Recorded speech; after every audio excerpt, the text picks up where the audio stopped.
అమెరికాలో పుట్టిన అడోమ్ జాక్సన్ అని ఆయన పేరు. బాగా చదువుకున్నాడు, పండితుడు, తెలివైనవాడు.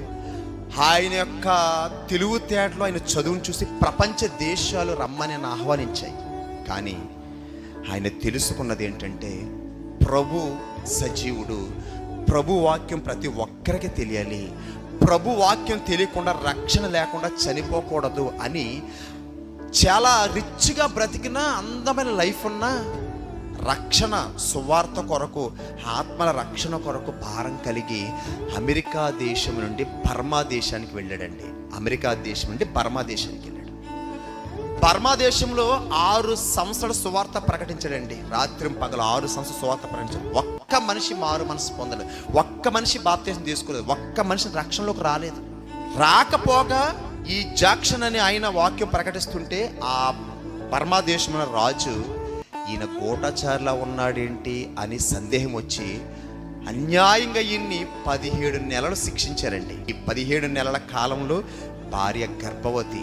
భార్య గర్భంతో రాజు దగ్గరికి వెళ్ళి నా భర్తకి ఏమీ తెలియదండి విడిచిపెట్టనంటే ఆయన ఒక గూఢచారిలా ఉన్నాడు, దేశద్రోహిలా ఉన్నాడు.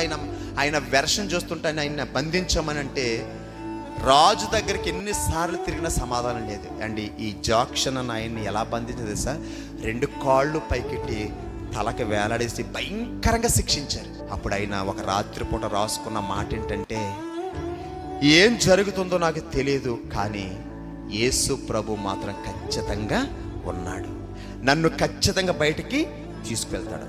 17 నెలల తర్వాత ఆయన రిలీజ్ చేశారు. ఈయనకి ఏమీ తెలియదు, ఈయన నేరస్తుడు కాదు, దేశద్రోహి కాదు, గూఢచారి కాదని విడుదల చేశారు. ఆ 17 నెలల తర్వాత వచ్చేటప్పటికి భార్య పిల్ల కూడా చచ్చిపోయింది. భార్య పిల్ల కూడా ఏమైపోయారో లేరు, చచ్చిపోయారు. అయినా కానీ క్రీస్తుని నమ్మిన విశ్వాసంతో ఆత్మల భారాన్ని కలిగి 36 సంవత్సరాలు బర్మా దేశంలో సేవ చేశాడండి. 36 సంవత్సరాలు. ఆయన చచ్చిపోయే కాలానికి 100కు పైగా చర్చిని నిర్మించాడు. 1000 మంది విశ్వాసాలు తయారు చేశాడు. అంటే రక్షణ ఎంత గొప్పదో లోకానికి తెలియచెప్పాలి, రక్షణ ఎంత గొప్పదో, ప్రభు ఎంత గొప్పవాడో సమాజానికి తెలియజెప్పాలి.